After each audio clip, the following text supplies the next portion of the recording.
Siapa saja sih yang terlibat dalam kawin kontrak tersebut? Kemudian apakah mereka bisa dijerat hukum atau tidak? Apakah perbub larangan kawin kontrak ini akan kalau hanya dibentuk atau dibuat perbub saja, Pak Bupati sendiri yang nanti akan puyeng.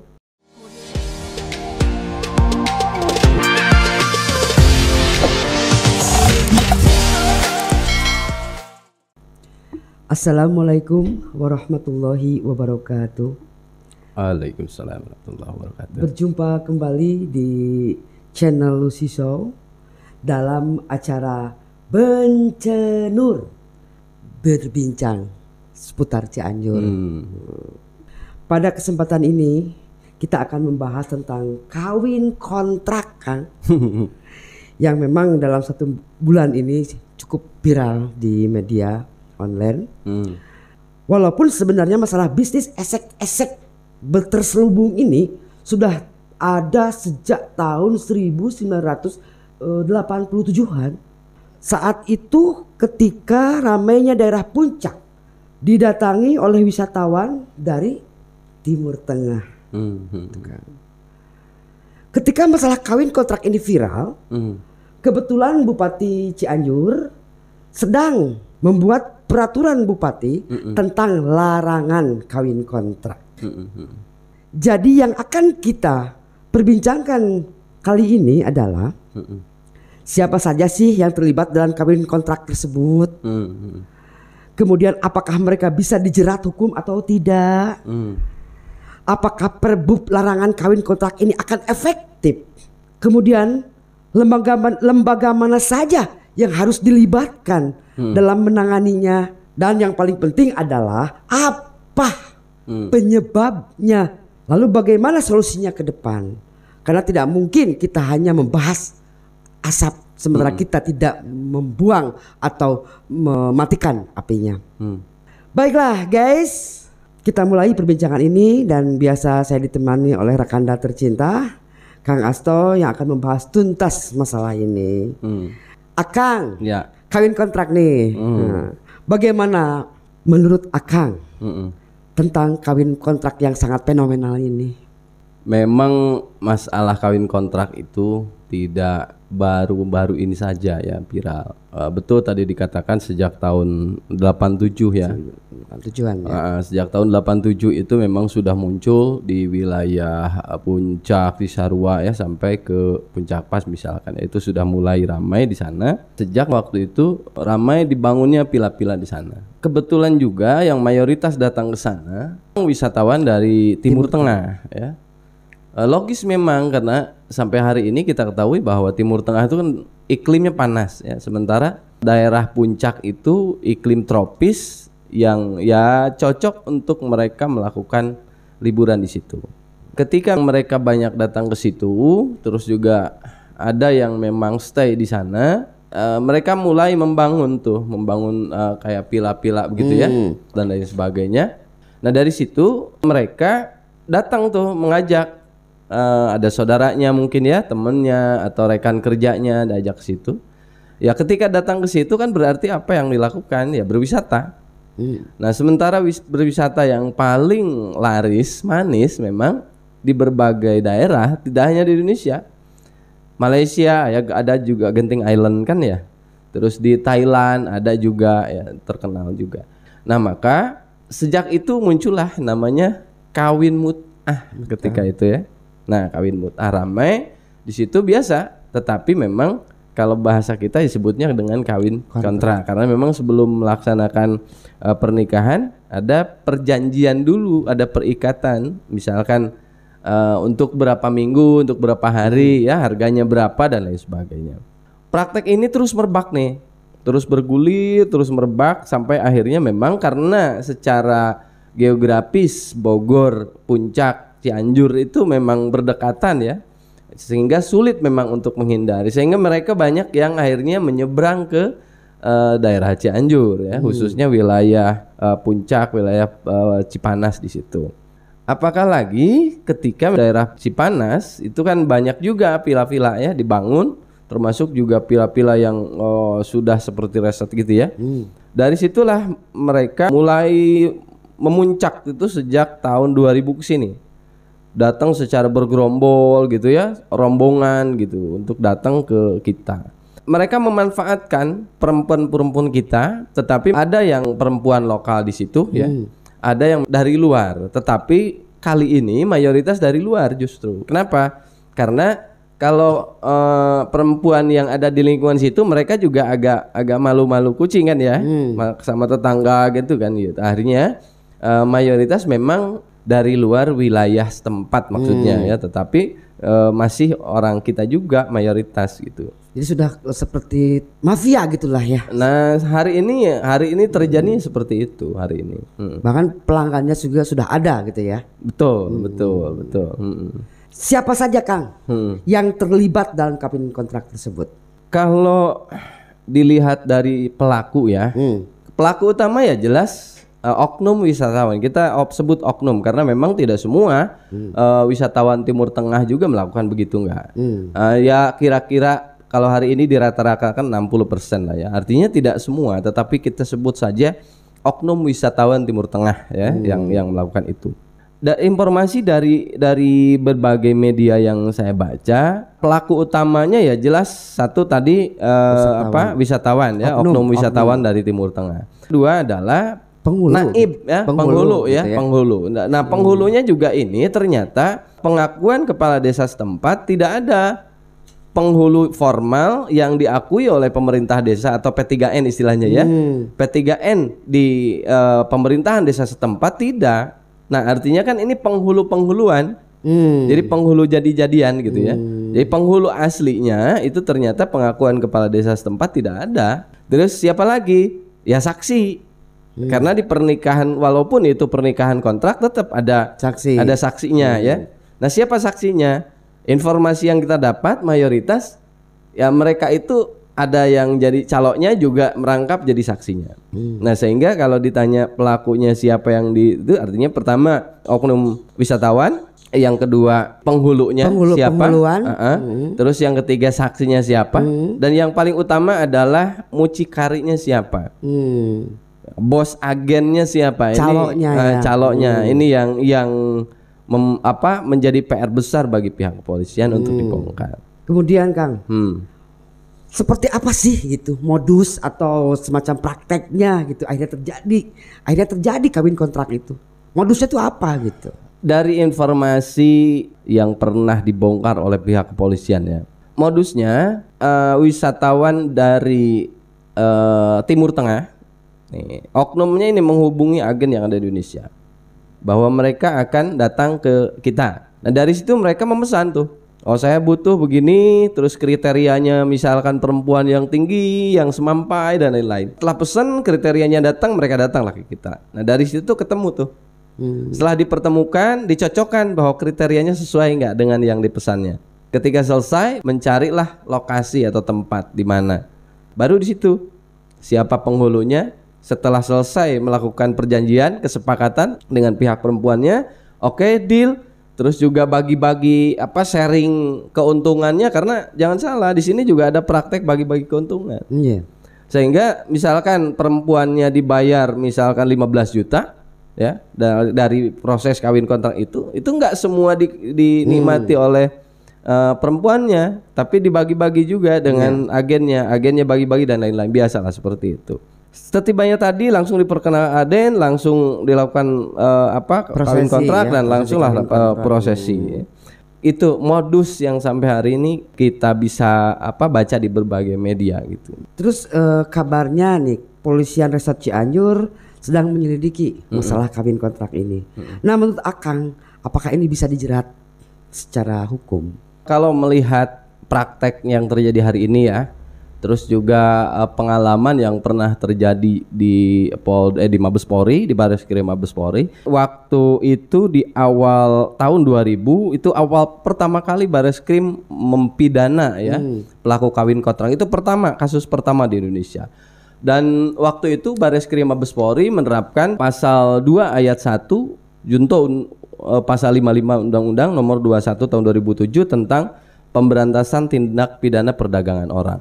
Nah, jadi human trafficking ini memang sangat kental kalau di praktek ini, sehingga pihak kepolisian memang bisa menerapkan pasal 2 ayat 1 Undang-Undang Nomor 21 tahun 2007 ya tentang trafficking, karena memang di situ ada praktek jual beli atau eksploitasi.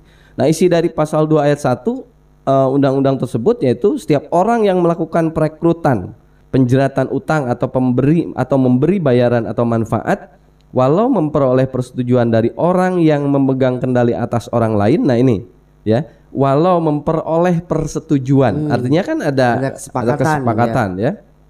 Untuk tujuan mengeksploitasi. Nah, ini untuk tujuan mengeksploitasi orang lain tersebut di wilayah negara Republik Indonesia dipidana dengan pidana penjara paling singkat 3 tahun dan paling lama 15 tahun dengan denda paling sedikit 120 juta dan paling banyak 600 juta rupiah.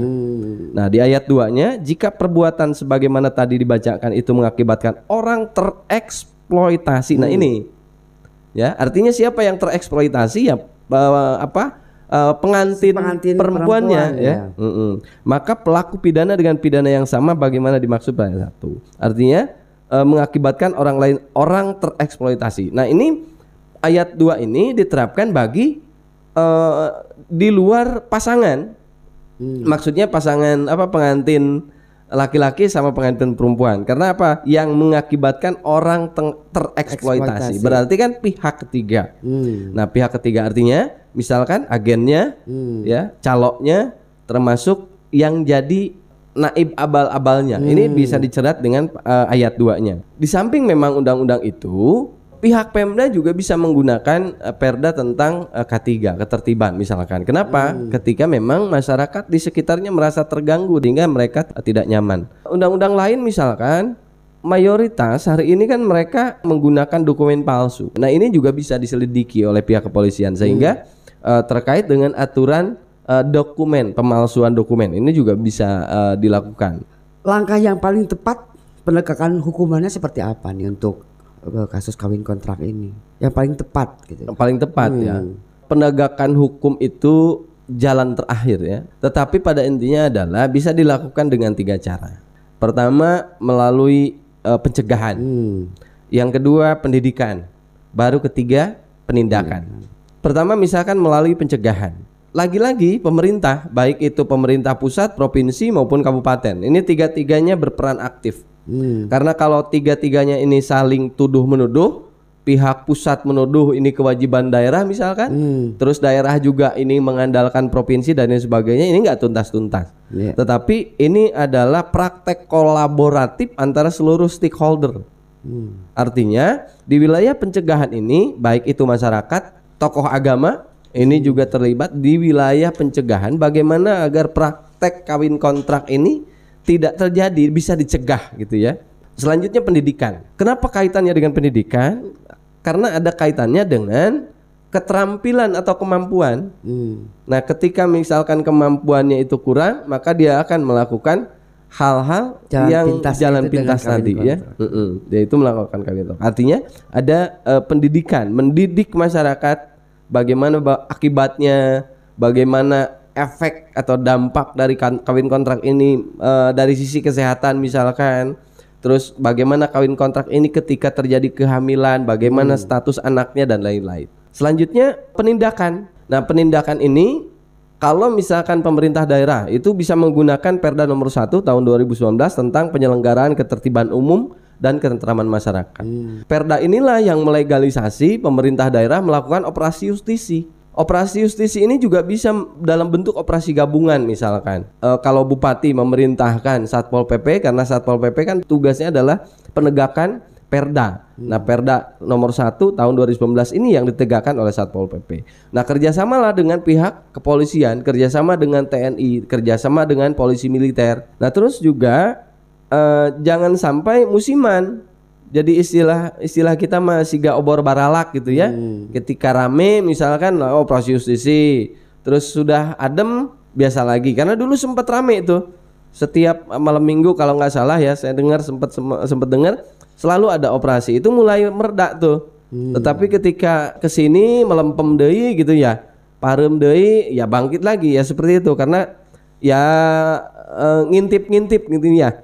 Jadi ketika ini adem nih dardei kan gitu.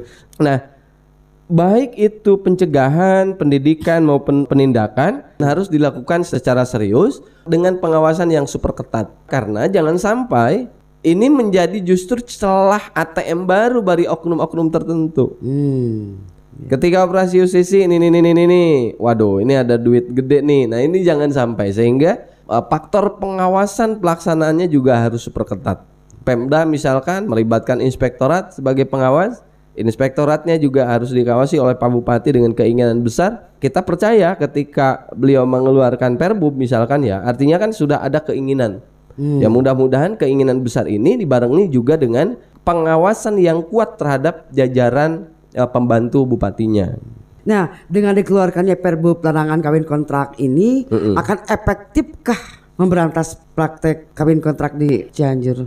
Tergantung ya efektif atau tidak, karena memang kalau sebatas peraturan bupati kan kurang menggigit, ya. Artinya ada keterbatasan sanksi kalau dalam Perbub itu. Nah sehingga memang lebih bagus menggunakan Perda. Tetapi karena hari ini mungkin pertimbangan pemerintah daerah kondisi yang mendesak ya kalau hari ini, sehingga karena untuk membuat Perda itu kan ya membutuhkan waktu. Betul, ya. Ada pembahasan di Dewan. Ada pembuatan naskah akademik dulu. Kalaupun misalkan secara cepat dilakukan, lobby dengan dewan dan dewannya juga sudah oke, ya 3 bulan setelah pembuatan naskah akademik bisa selesai. Maka Perbub ini kalau ditanyakan tadi efektif atau tidak, ya mudah-mudahan ini lebih efektif. Ukuran efektif atau tidak Perbub ini, bagaimana dalam Perbub ini meratifikasi sanksi. Nah sehingga ada klausul di dalamnya bahwa sanksinya misalkan ada pasal yang menyebut adanya praktek eksploitasi dan lain-lain. Nah, ini harus secara serius gitu. Jangan sampai hanya Perbub saja dibuat, tetapi oleh perangkat yang di bawahnya tidak dilaksanakan dengan baik. Apa solusinya? Setelah keluar nanti peraturan bupati, harus juga dikeluarkan tentang juklak dan juknisnya. Nah, di sana bupati membentuk tim khusus. Bupati menugaskan dengan mendeadline, misalkan dalam waktu sekian bulan dan lain-lain ya, kriterianya seperti ini, terus juga parameternya seperti apa, target seperti apa. Karena kalau hanya dibentuk atau dibuat Perbub saja tanpa ada juknis, apalagi tidak ada tim khusus yang menangani, Pak Bupati sendiri yang nanti akan puyeng. Nah tetapi kalau misalkan sudah dibentuk tim khusus, kan Bupati tinggal manggil. Ya, evaluasi. Nah, untuk evaluasi sudah sampai di mana? Hari ini seperti apa? Bulan ini jumlahnya seperti apa? Berkurang ya. Setelah ada Perbub nah jadi nama. Nah, gitu. Jangan sampai seperti itu. Gitu ya? Jangan sampai Bupati mendengar laporan dari masyarakat ada oknum Pemda yang 86 misalkan ya. Nah, jangan sampai ke depan seperti itu. Nah, sehingga yang nanti bertanggung jawab penuh kepada Pak Bupati, ya khususnya kepada masyarakat. Timnya ini, saran kami kepada Pak Bupati dibentuk tim khusus untuk menangani ini, ya tim khusus. Nah tim khusus ini bisa saja melibatkan pihak eksternal atau pihak masyarakat, misalkan MUI ya dilibatkan di tim itu, terus juga TNI Polri dilibatkan di situ, pengadilan misalkan bisa dilibatkan seperti itu. Kang, paribasa ya tidak akan ada asap kalau tidak ada api. Nah, bahasan kita kan ini masalah asapnya. Yang kita bincangkan ini adalah masalah asapnya. Nah sebenarnya penyebabnya itu akar masalahnya itu apa sih dengan kawin kontrak ini? Itu kan karena kalau kita hanya ngebahas asapnya saja tanpa bisa memadamkan api, asa oloke jo hungkul gitu, asa jadi kesannya teh gugu masepan jeung gugu melisan gitulah, gitu kan. Dengan adanya Perbub juga kalau tidak sampai menghilangkan apinya, hanya sekedar riak-riak membincangkan asapnya itu akan sangat olokejo saja gitu kan. Nah sebetulnya penyebabnya ini apa gitu dengan kawin kontrak ini gitu kan. Kalau ditanya sebab memang masing-masing punya pemikiran yang berbeda. Iya. Tetapi kalau diambil secara umum itu ada 2 faktor ya. Ada faktor eksternal, ada faktor internal.